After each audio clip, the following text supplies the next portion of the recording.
In 1902, we see the beginning of the Arab Spring. And that is Abdulaziz ibn Saud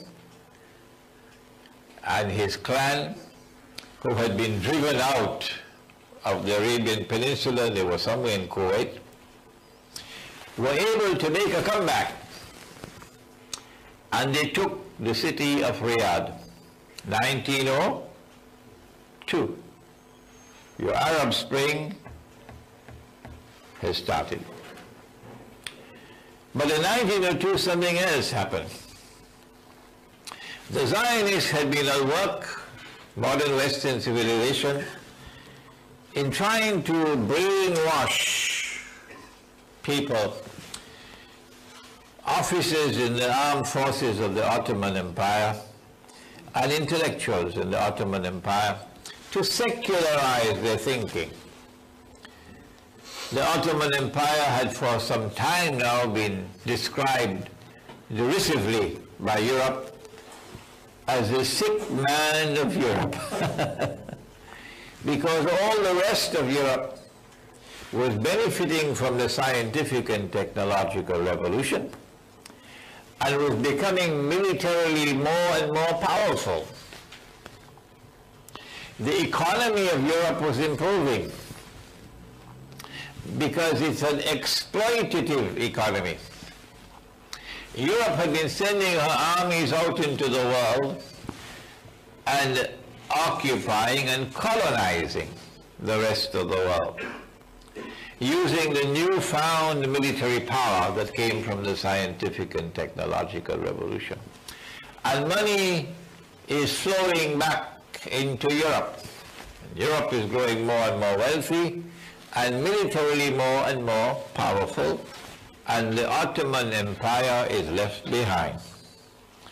The Ottomans attempted to copy, to mimic, to follow the pattern of Europe, to try to bring about some change in their own economy and bring about some change in their own military science. But it was to no avail, because Dajjal was the author of that scientific and technological revolution. And this disparity between the Western world and the Ottoman world impacted upon the intelligentsia and impacted upon the Ottoman military. And from their ranks emerged those who now wanted change. We want the Ottoman Empire to be changed, and we want it to become like Europe. These people were called the Young Turks, for want of a better name. And the Zionists had been cultivating ties with them. Amongst the Zionists were those who were Jews and who had pretended to leave Judaism and had become Muslims. They had Muslim names. There was a term used to describe these people. I don't know whether my pronunciation is correct of this Turkish term. They're called Domni.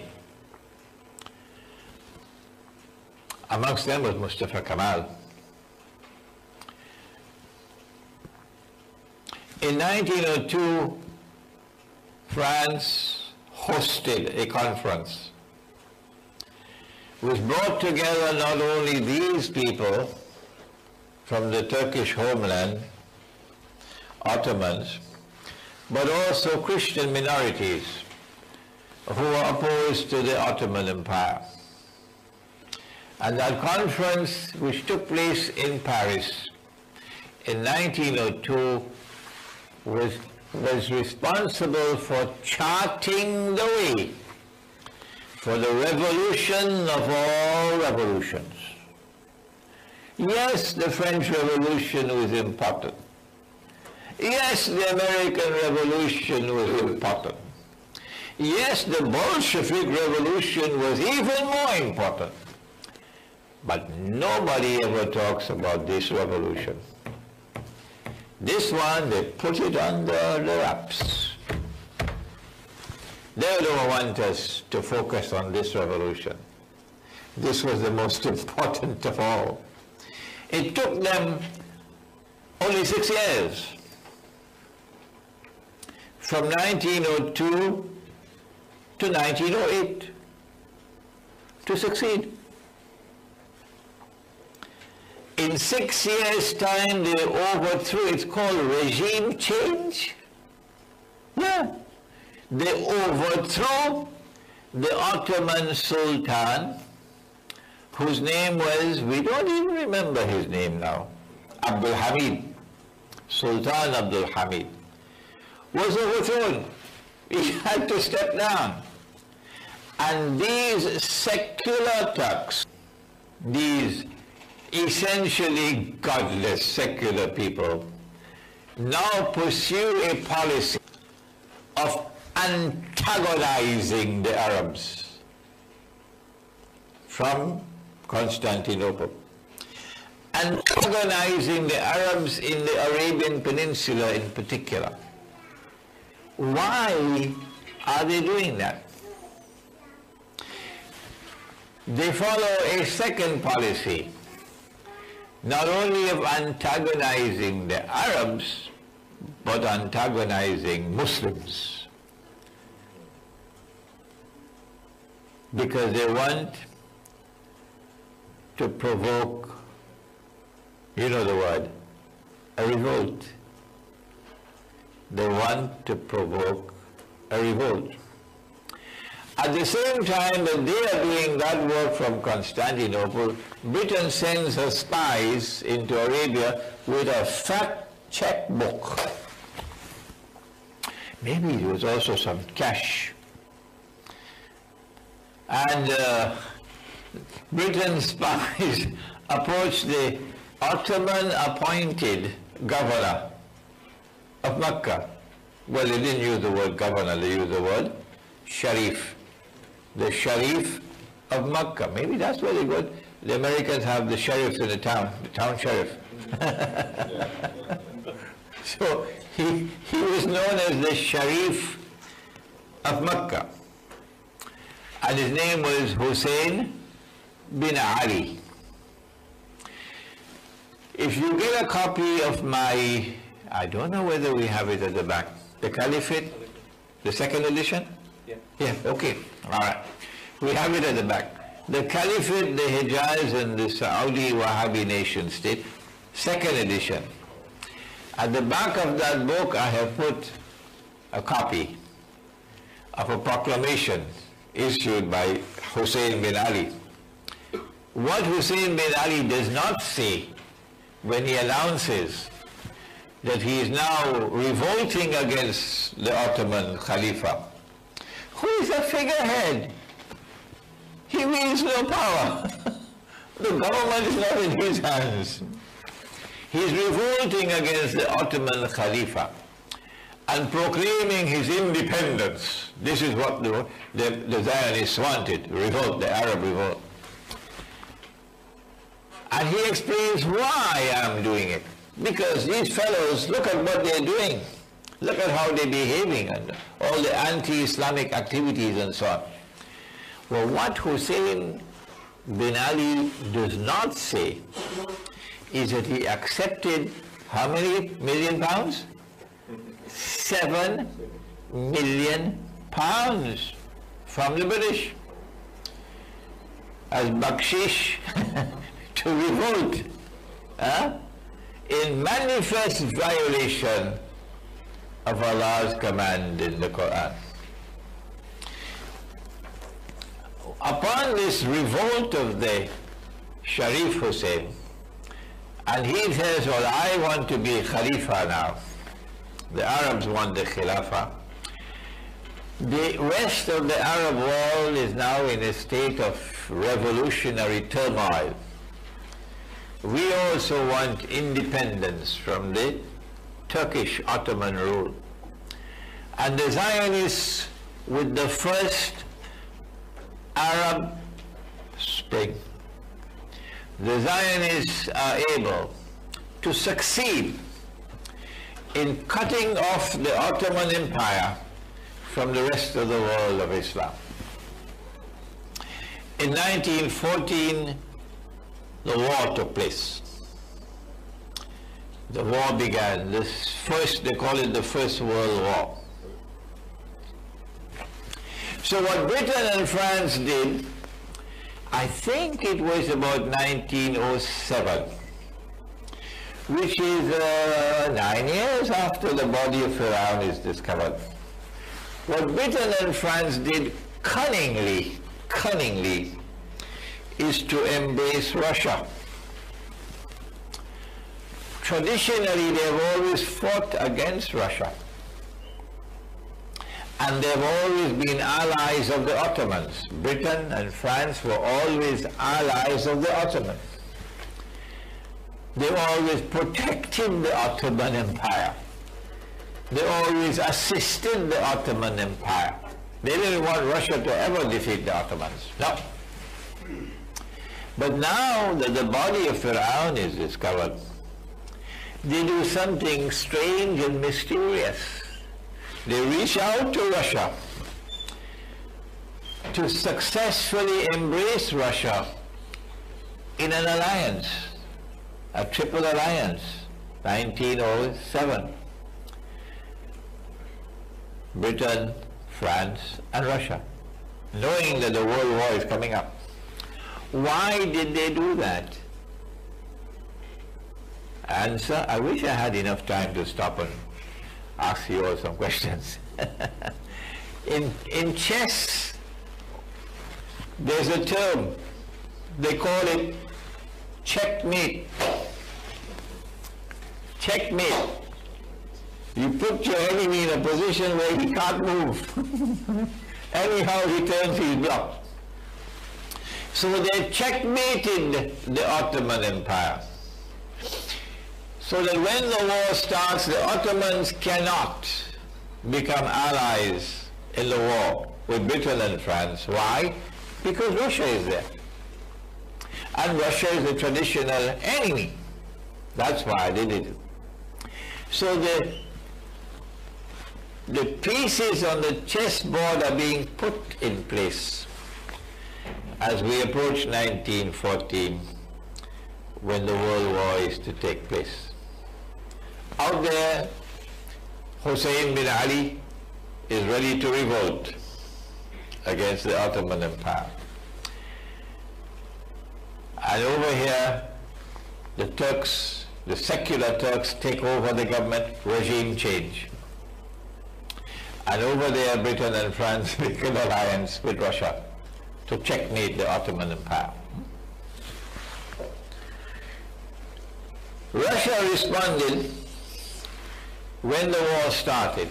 Russia naturally, you can't blame Russia, in seeking to get all the Orthodox Christians under Ottoman rule to revolt. What's wrong with that? This is war. And as the Armenians revolt against the Ottoman Empire, what the secular Turks did, and they admitted, they say, yes, we did it, was to forcefully remove millions of Armenians from territory in which they were located, which was vulnerable to Constantinople, to another area. And a great massacre took place. The secular government in Constantinople can't fool us by throwing wool over our eyes. All the excuses that they made, and they are still making to this day, is just dust in our eyes. They deliberately massacred the Armenian Christians. It's called the Holocaust. It did take place. Why? It's not too difficult for you to understand why. Because they are pursuing the same policy that the Ottomans had pursued before the regime change. What was that policy? Deliberate antagonism of Rome. So that the hatred that the Orthodox Christians have for Islam would intensify. That's why you had the Holocaust of the Armenians in must have been around 1914, 15, somewhere around there. Okay? By 1917, the writing was on the wall for two countries. The writing was on the wall for the Ottoman Empire, that they were going to be defeated. They had made an alliance with Germany because there was nothing else that they could do. Because they had been checkmated. That's what Britain and France wanted. We wanted you to make an alliance with Germany. The writing was on the wall for the Ottoman Empire and for Germany. You were losing the war. All that the Zionists needed to win the war was to get the United States of America to enter the war. The fellow who gave us the motor car, what was his name? Henry? You've forgotten his name? We still have Ford motor cars around. After a while, they just say fix and repair, something with that. Henry Ford did everything he could possibly do to prevent the United States from entering the war. And when he lost the battle, he had the money to bring together the research scholars and to be able to document how they succeeded. And he produced a book called, name? The International Jew, in 4 volumes, big, in which he explains and reveals what they did, the Zionists did, to get the United States into the war. Most Americans have not read that book. It's banned in the United States. As soon as the United States entered into the war, it was over. But before that, before the United States entered into the war, Germany had the upper hand. And Britain and France very cunningly ensured that Russia would bear the brunt of the fighting from 1914 to 1916. Millions of Russians were killed. Russia had to abandon Moscow, I believe. And the Russian economy was in shambles. And the Russians were suffering, and this is precisely what the British wanted. Oh, we are allies. No. What Britain and France did was to say to Russia in 1907, or maybe shortly after that if you join with us in an alliance, when we defeat the sick man of Europe, we promise you Constantinople. And the Russians fell for the bait. I went to Russia and warned them, don't fall for the bait a second time. They're coming to you with another bait now. If we win the war, we offer you Constantinople. But they were not sincere. In the same way that they were not sincere with the Arabs when they were fomenting this Arab revolt to get your independence from the Turks. We promise you, if you will assist us in defeating the Ottoman Empire, we promise you independence. There will be one Arab nation at the end of the war, one Arab nation, and the king of the Arabs would be Hussein bin Ali. You believe the British and the French? Are you so stupid? So on the one hand, they were offering Russia Constantinople, and you are our ally. But behind Russia's back, they were stabbing Russia in the back. How did they do it? The strategy was to get Russia to take the brunt of the fighting, to get Russia to take the brunt of those who were being killed in the war, to get the Russian people to suffer and suffer and suffer, and then to foment revolt in Russia. And the Russian Jews now play a critical role in bringing about a revolution. The timing of the revolution is immaculate. Immaculate. The Russian troops are approaching Constantinople. Constantinople is within reach of the Russians. And this is the prize which has been offered to them by Britain and France. But Britain and France do not want Russia to take control of Constantinople. No. Why? Because tomorrow there's going to be a state of Israel. And we do not trust Russia. Because Russia is not Western Christian, it's Eastern Christian.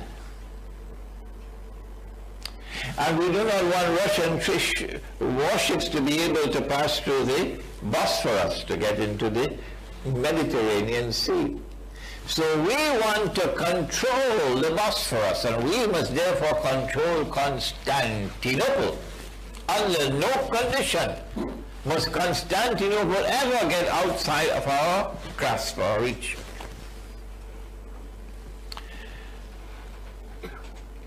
And so when the Russian troops were within grasp of Constantinople, then the Russian Jews acted.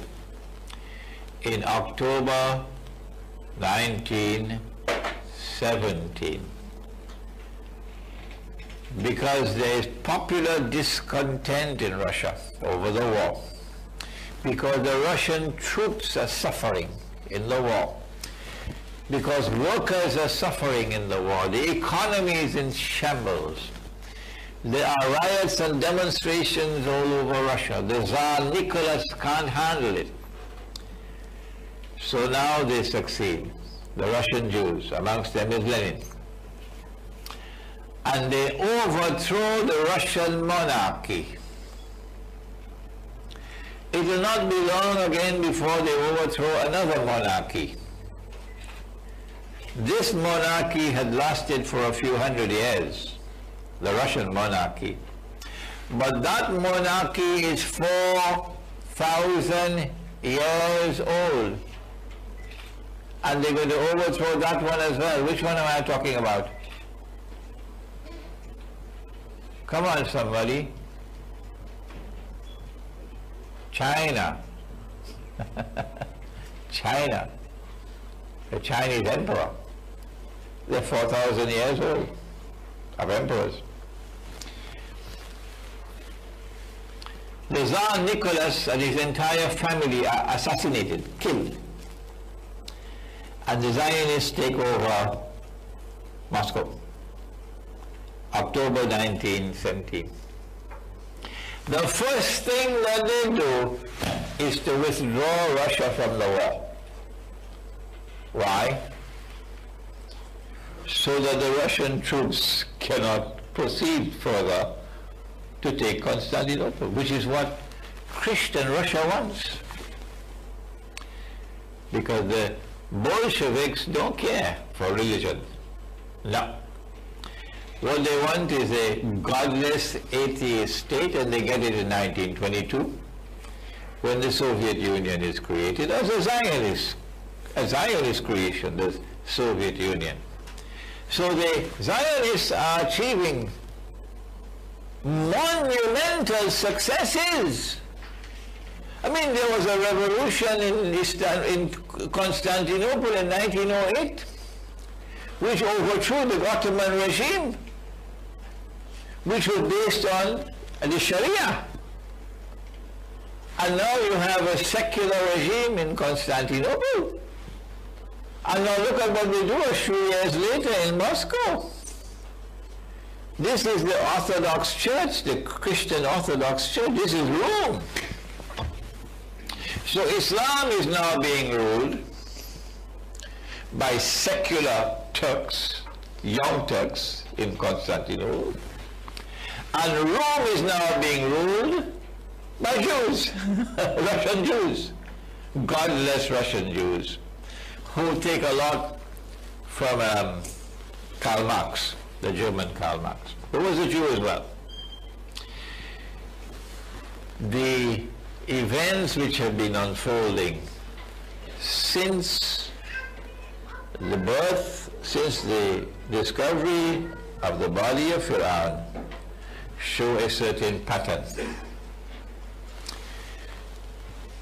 And what we are doing is connecting the dots that were never connected before. This is the first time. We're connecting it from the perspective of Islamic eschatology.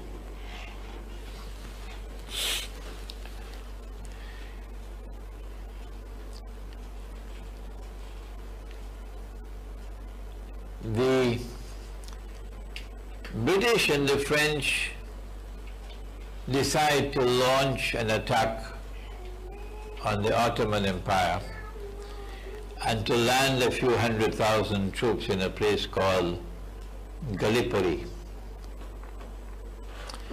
The history of that war, the true history, is still to be written, I believe. But they maneuver, and at the end of it, Mustafa Kemal defeats them very conveniently. And Mustafa Kemal now emerges as the hero of all the Turks. They worship the man now. And then he proceeds to take on Greece, which has sent troops into the Turkish heartland. And Mustafa Kemal defeats the Greek army. The Greeks are seeking help from Britain and from France. But Western Christianity does not want to support Eastern Christianity. So Greece is defeated. And by 1922, Mustafa Kemal is, without question, the hero of all the Turks. Oh yeah. He's able to take over Constantinople because British troops and French troops are there. And as he takes over Constantinople, he proclaims that we want the Republic of Turkey. My gosh, it is this transformation from the old model of an Ottoman Empire, which is abandoned, to the new model of a secular state, the Republic of Turkey, that makes the greatest impact of all on Asia and Africa. The American Revolution, the French Revolution, the Bolshevik Revolution did not have a comparable impact. What happened in Turkey has the greatest impact of all. And so the Republic, the secular Republic of Turkey is established. And Islam is put into cold storage. He did a number of things to antagonize Muslims. You no longer can wear this hat which allows you to make sajda. You now have to wear the Western hat. So the tarbush, I think it's called, the red one, that one is abandoned. Now you have to wear Western hats. So that with the Western hat, you could take it off if you want to make sajda. The Arabic script is abandoned. And the Latin script is replaced. The same thing happened in Malaysia. The Malay language, the Jawi language, the Arabic script is abandoned and a Roman script, Latin script is replaced. We have a Malaysian here who knows what happened. It did not happen with the Arabic language. It did not happen with the Urdu language. It did not happen with the Farsi language, but it happened with Turkish. The Azan, oh my gosh, for Salat must now be called in Turkish language, not in Arabic anymore. All the madrasas, all the institutions of Islamic learning are closed down. Closed down. It's war on Islam. At the heart of Constantinople. The name of the city is changed. It's no longer Constantinople. Why Mustafa Kemal? Come on, tell us why. Because they know fully well that the conquest of Constantinople in 1452 is not the one that the Prophet ﷺ prophesied.